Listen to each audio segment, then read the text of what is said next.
Rabbi Manis Friedman, thank God it's Tuesday. So wonderful to see you. And the question that I just voiced to our listeners is there's so much, thank God, there's so much good information on the internet. And if anybody wants to know about Torah, God, Judaism. There are so many rabbis that are so willing to spend their time and give that information over there. But however, people are not very learned, and a lot of people are studying from scratch. And there is a lot of misinformation on this particular topic in the internet as well. So I think it's a very, very important question to answer to the people, to let the people know how to filter that information, how to tell the right information from the wrong information, and the sources. Of course, how do we filter the sources that are giving us this information? Like, for example, the misinformation under my picture right now. It says Zalman Friedman. But on our screen, it says exactly right, Rabbi Manis Friedman. We will never mix that up. Yes. Good.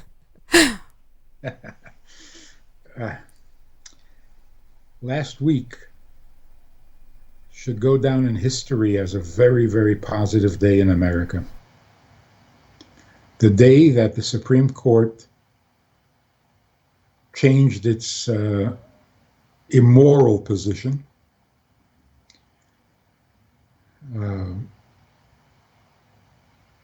Nobody forced it. Nobody threatened. This is spontaneous goodness, which is the best of the best. Still have a long way to go. Now the states have to decide whether abortion is okay and when it's okay, and that's going to demand some learning, because simplistic answers, black and white, is never good. It's never right. So we need to learn more, but I think we're headed in a better direction. They also voted that yeshivas can be funded by the government, which is long overdue. Amazing. And a great blessing to the government. So it's not like they're going, they're having great Mesiras Nefesh. They're doing what's best for themselves, for the government itself, for the people. Anyway, so it was a good week. It was a good week. Of course, this week we're celebrating the Rebbe's yahrzeit.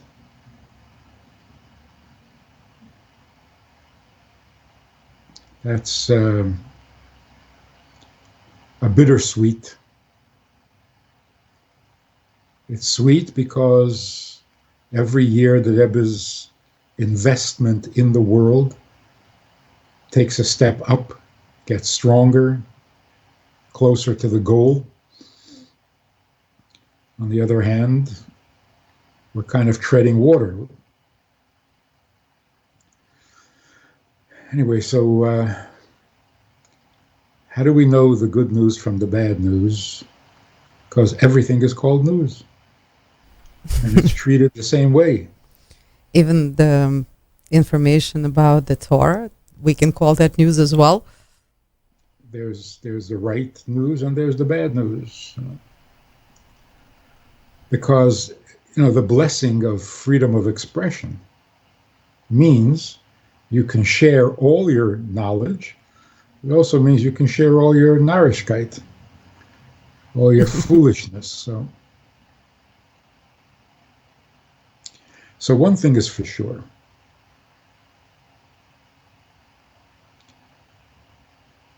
You don't want people's personal character to influence the news or Judaism. So if you're listening to someone and their character is coming across rather than the information, In other words, their personality overwhelms the message, then you have to be careful. Then it's like you like the person or you don't like the person. That's what it's asking for. So when a person puts his personality on the screen, he's not asking you to agree or disagree. He's asking you to like him or hate him. It's a very different appeal. And then you end up either loving him or hating him, because that's what he's asking for, or she's asking for. So when somebody's personality dominates, the subject, the topic, the discussion, not important. It's submerged by the personality.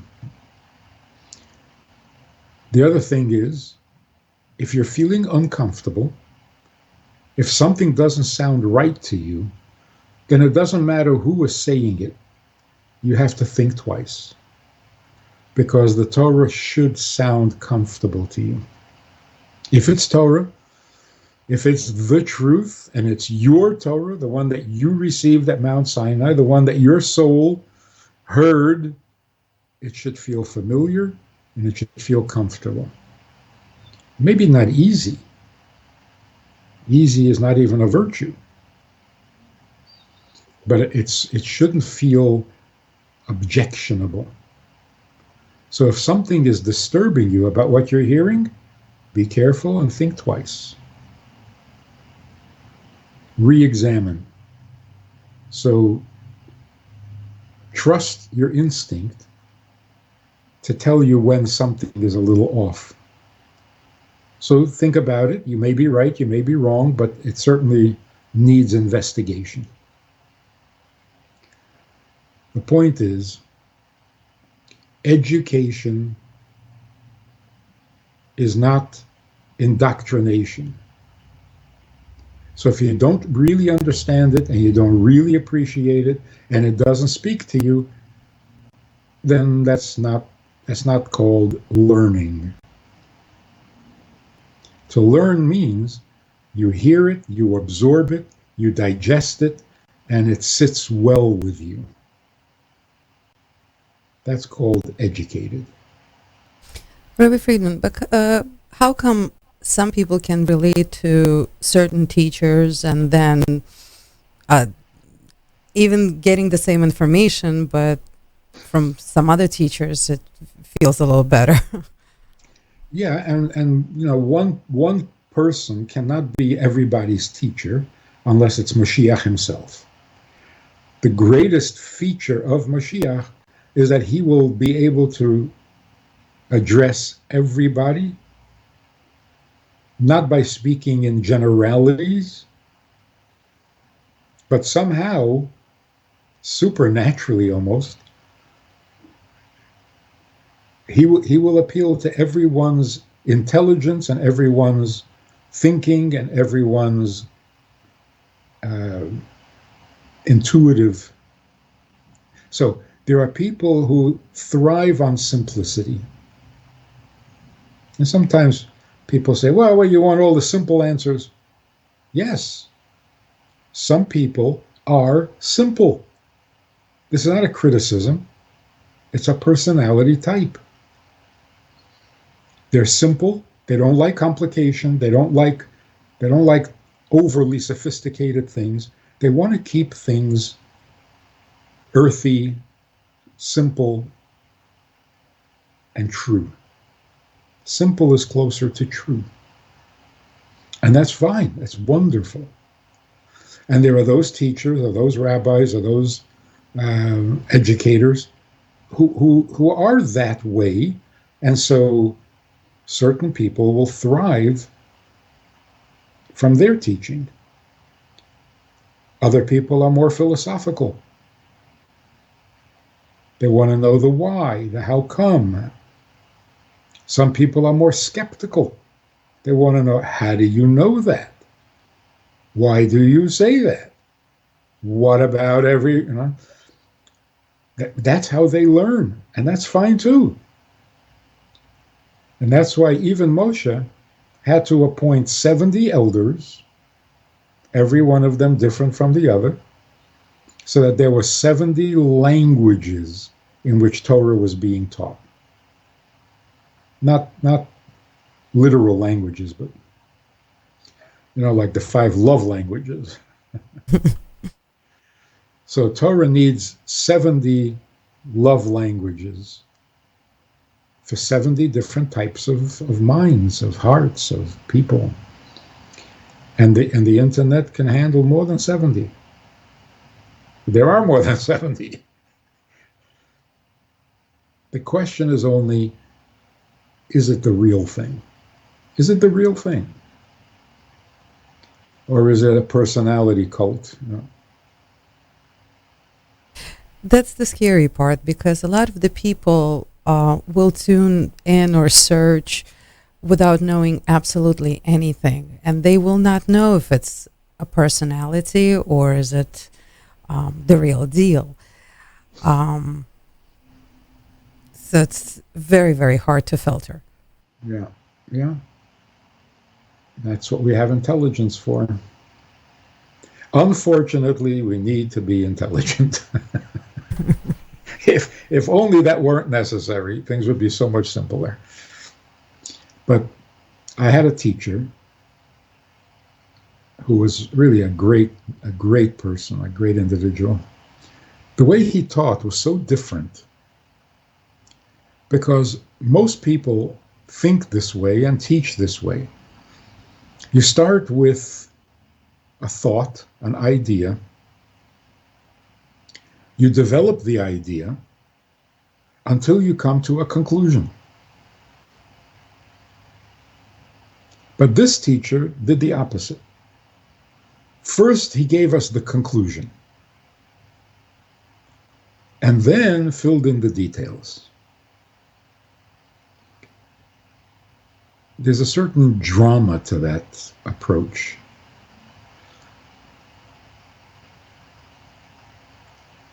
It's more like, let's get to the truth instead of let me convince you.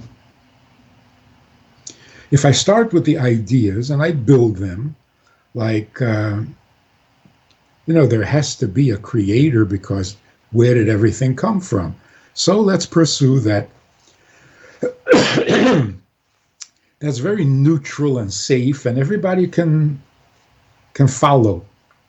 Then you come to a conclusion, and people say, "Oh, no, I don't want to come to that conclusion." Or you start with the conclusion.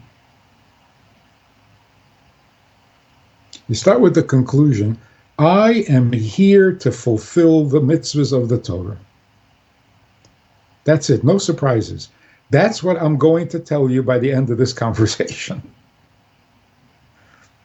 That's the point I'm going to. If you're not interested, you can quit now. And some people will quit. But you see, that approach is like saying, we need to get to the truth. Not, I'm going to try to convince you of something. If we need to get to the truth, I'm going to tell you which truth I'm headed for. I tell you where I want to end up. Then we can talk about how to get there. What's the logic that leads there? What's the basis for it? And you make a complete concept or philosophy to support the truth that you've already established. See, that then there's no gimmicks. Then there's no.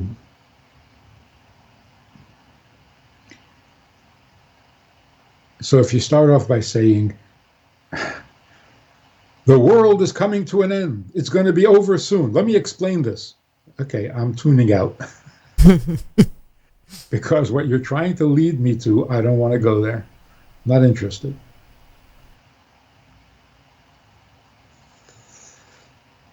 So if a person were to say, every sinner will suffer punishment, Want to talk about it? No, not particularly. You woke up on the wrong side of the bed or something? What's wrong with you? Why would you want to talk about how everybody's going to suffer? So if that's the conclusion, I don't want to take the trip. Wow, So amazing time saver. Rabbi Friedman, but how come there are so many different interpretations from reliable sources about a single topic of the Torah, any topic of the Torah? For instance, last week when it was the parsha about, well, one of the main things that we spoke about is how the spies did not want to enter the land of Israel, and for various reasons. And I think everybody in our synagogue who studied it from a different source, a very reliable, reputable source, had an absolutely different take on it. Is that healthy in our times? I mean, I'm not asking if it's right or wrong, but is it healthy? Because it makes a lot of people question, well, how come you have this perspective and this person has this perspective? Why are there so many perspectives in the Torah, in understanding the Torah? there's something very good about that. Torah is infinite. The question again, your original question is, of all the takes, which ones are real and which ones are just somebody's personality dictating their thinking?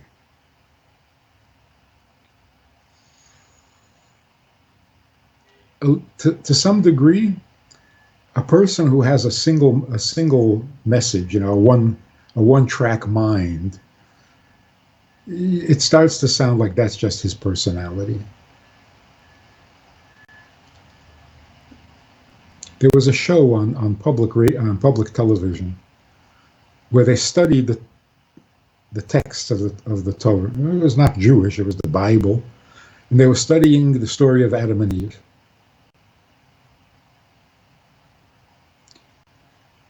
And there were 5 participants. They all came up with different interpretations. And this is not rabbis; this is just people. And then they studied the story of the Akedah.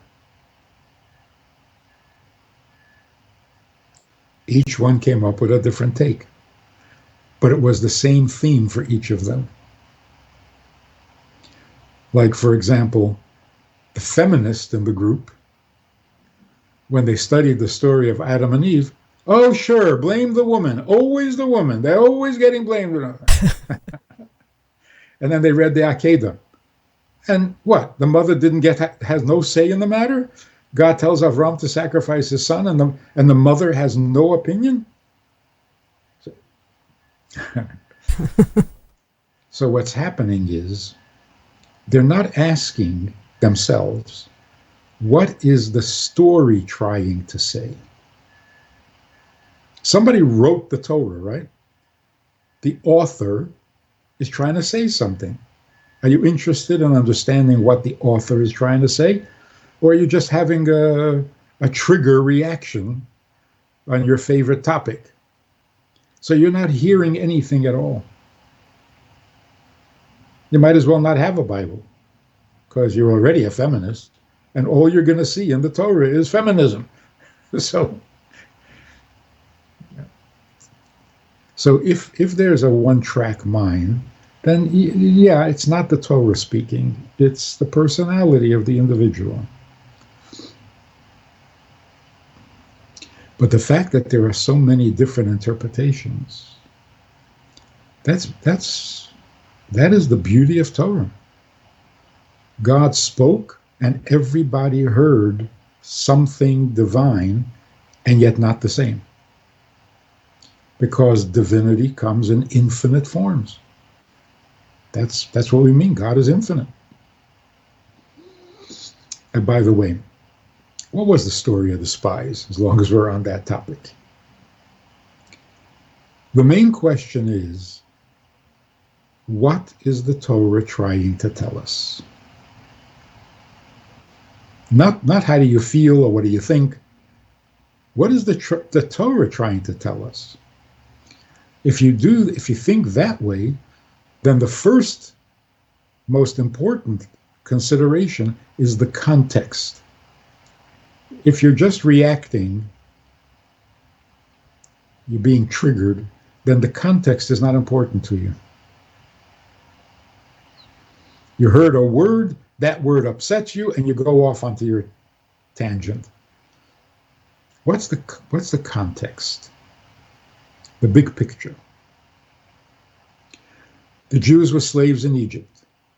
They were taken out of slavery. Now they're free. What happens next? They're given a set of rules to live by. That's a context. You don't just go off into freedom where you can do whatever you want. Because that's not freedom. That's anarchy. Anarchy is the opposite of freedom. It's worse than communism. Because communism means somebody is in charge, somebody has a little independence. Of course, all the wrong people. But in anarchy, no one has anything. Everyone oppresses everyone. That's not freedom.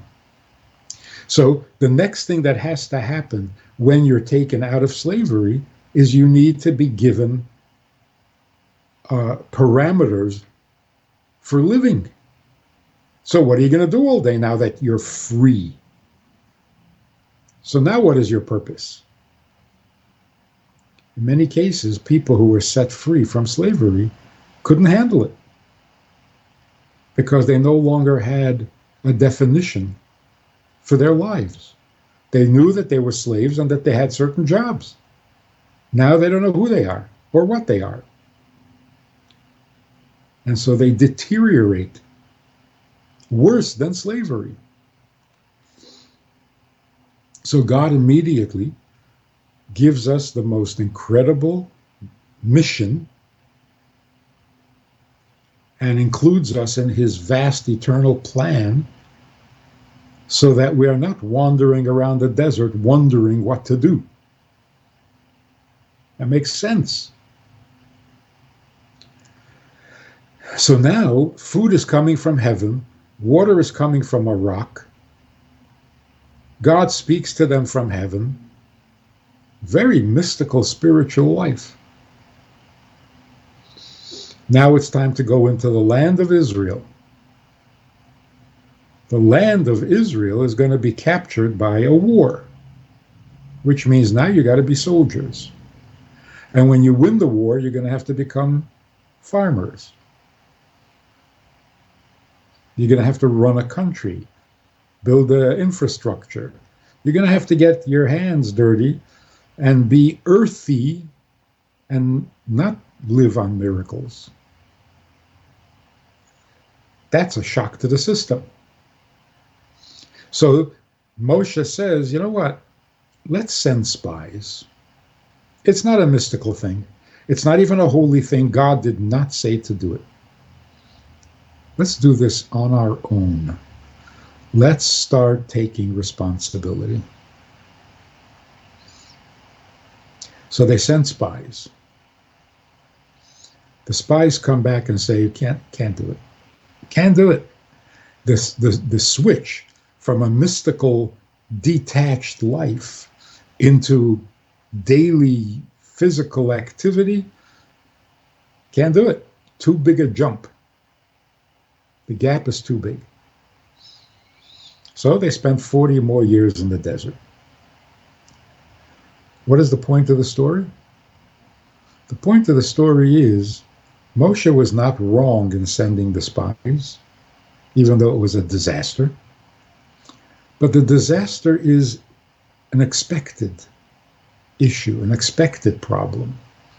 How do you go from a spiritual, mystical experience to living your everyday life with purpose?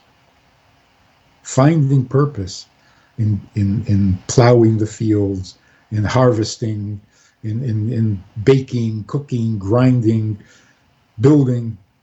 How do you find meaning in that? It can't happen overnight. So what was the spies? It was like putting your toe into the cold water. Get your feet wet. Get a little experience. So they went, they looked, and they saw. It's a land of milk and honey. The fruits there are huge and big. The cities are great. And we can't do it.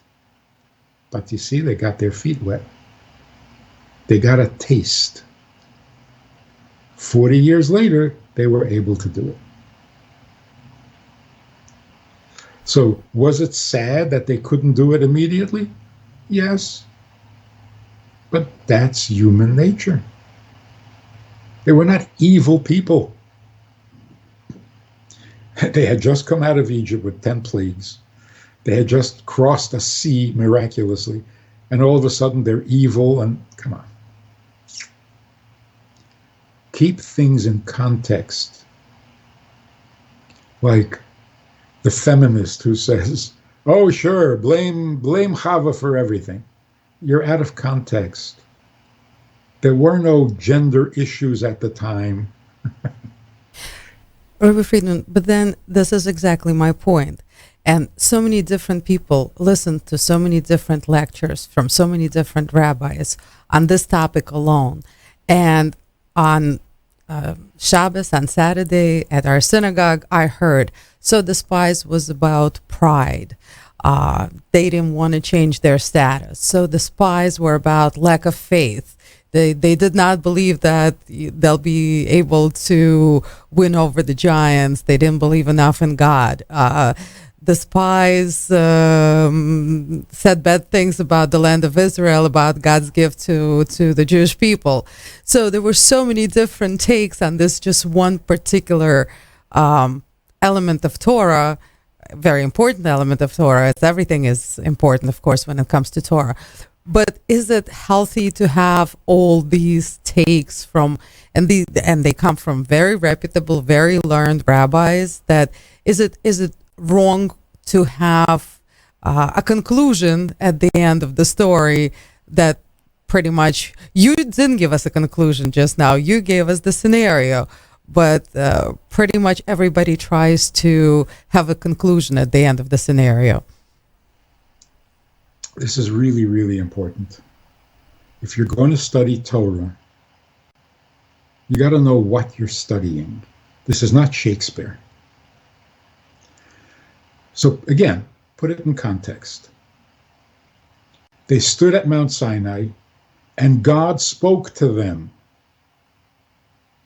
You can't ignore that a page later.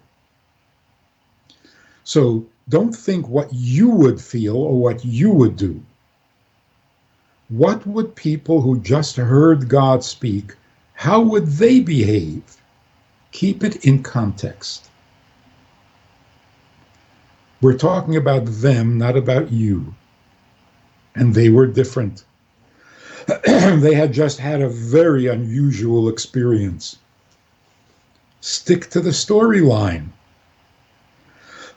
What do people who hear God speak, what do they do next? Aren't you interested in following the story? No, you want to talk about your pet peeve. Don't do that. Because then you've stopped studying Torah. You're just writing your own. But there is a legitimate and very necessary desire to draw a lesson. Okay, I wasn't there at Mount Sinai. So in some way, I can't really relate. Yeah, what would people do after hearing God speak? Go home and cheat each other? That can't be. It's not logical, it's not sensible, and it's not what the Torah is telling us. The Torah is not telling you that there were a bunch of people back then who were selfish and prideful and arrogant and stubborn.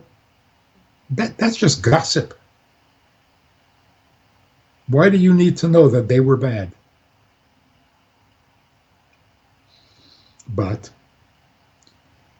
if you're going to improve your own behavior, your own morality, you want to extract a lesson.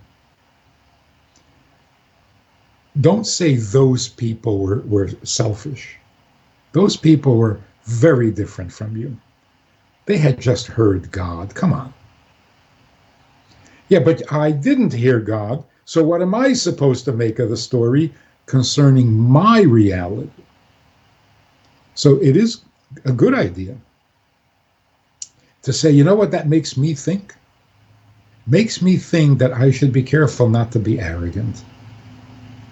Wonderful. Wonderful. Just don't say that that's the story.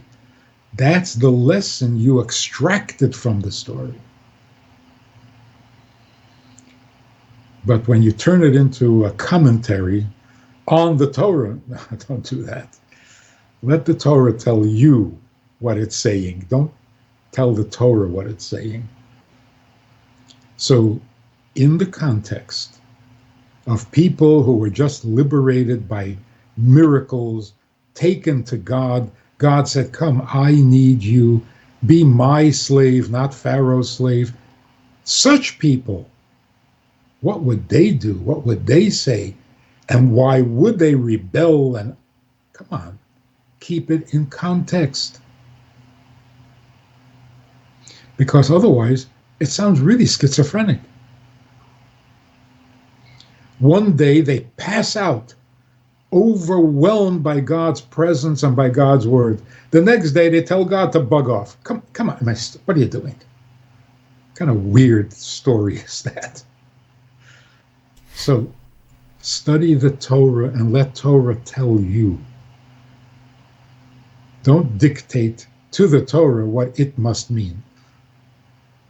So, Rabbi Friedman, is it safe to say that even the rabbis give a lesson, and it's possibly a personal lesson that it's exaggerating a little bit. It was like saying Yaakov showed favoritism to Joseph, made him a coat that nobody else had, and all the brothers were jealous and wanted to kill him. Excuse me, who are we talking about? I'm not talking about you. If you think, yeah, sure. Yeah, my father gave my brother a coat, I'd kill him. Is that what you're thinking? Who are we talking about?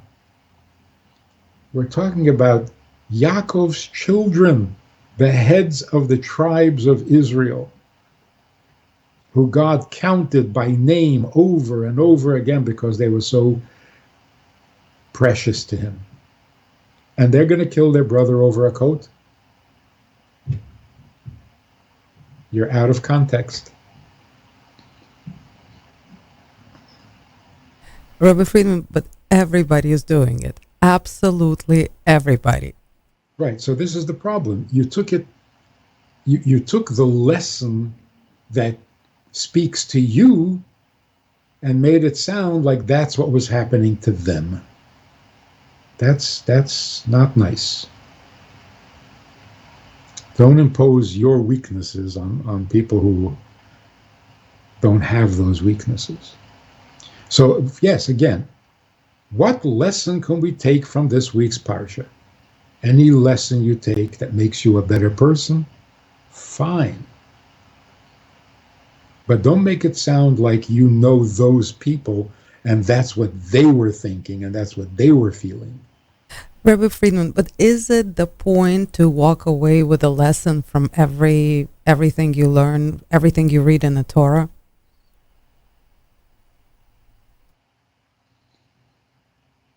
Yeah. That's called maturing and growing, and because otherwise we could take the opposite approach. Those people, who knows what they were thinking? I mean, after you hear God speak to you, you're never going to be the same. then they're not normal people anymore. So sure, if I was there, I would probably do the same thing, but I can't relate to them.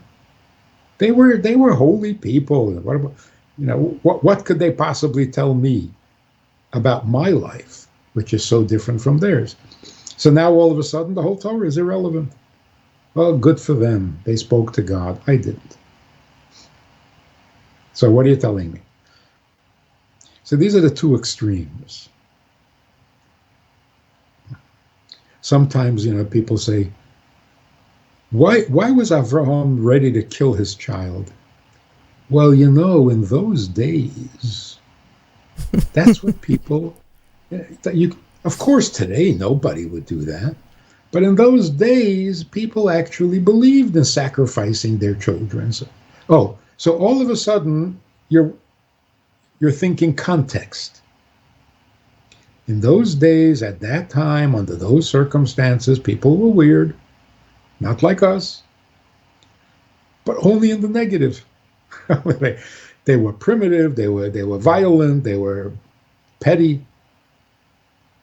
How about they were holy, they were innocent, they had incredible experiences with God? Isn't that part of the context? So the next day they turn around and say, yeah, but where's the meat? I want meat. But who are you talking about here? Were our ancestors that crazy? Like bipolar? Highs and lows from one day to the next? That's a crazy story. So work out the context if you want to understand what the Torah is saying. Rabbi Friedman, but who is teaching the context without deriving lessons? Just the context. Oh. I'm not sure you have to pick one or the other. Just be careful on how you present it. Here's what they experienced.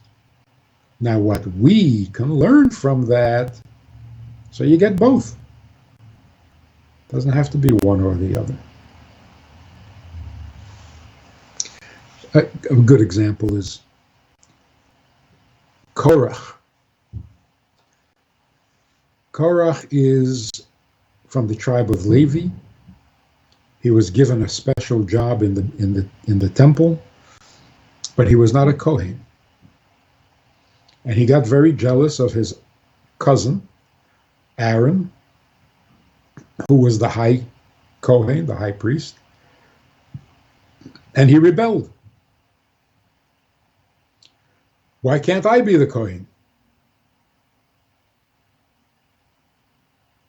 So we're told that he was a very smart man, he was a very pious man, a very holy man, and a very rich man. Why was he not content? Well, his arrogance, his ego. I don't need a story about a guy with an ego from 4,000 years ago. I can tell you some people with an ego right next door to me. So it's out of context. It makes no sense. So what does the Rebbe say? The Rebbe says we're being told something appropriate for people like Korach at the time. There was something that the priest, the Kohen Gadol, the high priest, experienced that nobody else. He went into the Holy of Holies once a year on Yom Kippur. Going into the Holy of Holies, what is that experience? Korach was a holy man, and all he wanted was holiness. All he wanted was greater closeness to God. And knowing that the Kohen Gadol has a closeness with God that nobody else has, he wanted it. Not he wanted the pride or the arrogance of the position. He wanted the experience that only a Kohen Gadol can have. Is that wrong? So the Rebbe surprised us. It was like an original. He said, no, that's not wrong. Everyone should want to be a Kohen Gadol. If you don't want to be a Kohen Gadol, there's something lacking in you. So what was Korach's mistake? He wanted it so badly, he thought he could actually get it. So now what is the lesson? If you know you can't get it, then ignore it. Go do something else. So the Torah is telling us no. Even if you know you can't get it, and you're clear about that, you should still want it.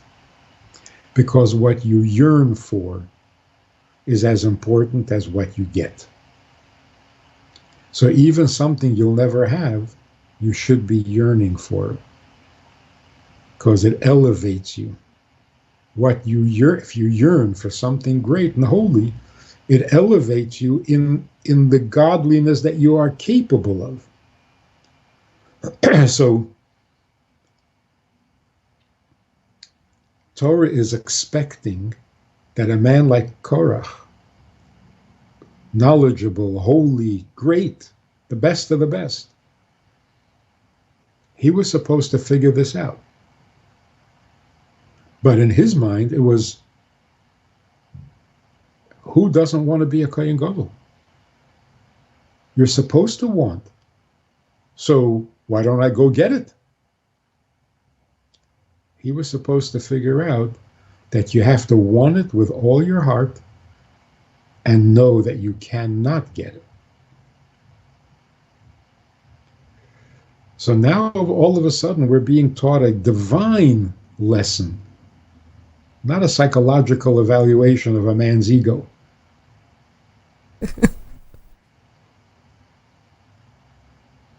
That's context.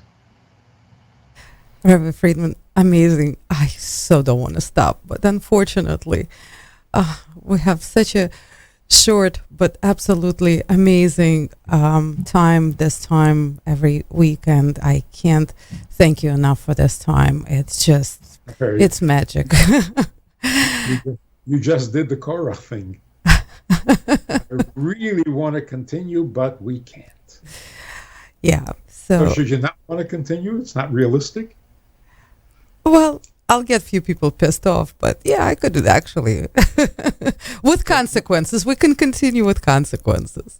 So the point of it is there value in desiring something that you can't get? Is what you desire also a reality? Yes. And that's why a person whose heart's in the right place, even if he's doing all the wrong things, you don't ignore it. Don't minimize it. If his heart's in the right place, there is something very positive about that. That's a reality too. See, there we go. That's the reality as well. Rabbi Friedman, thank you so much. Can't thank you enough for this positivity, for this wisdom, for this insight that we seem to get only from you these days. If you ask, you get. Yes. And we certainly ask. Thank you so much. And have a wonderful weekend. I look forward to a lot more next week, hopefully. And a lot more good news. I hope so as well. Yes. Only good news. Only good news. Amen. Thank you very much, Rabbi Friedman.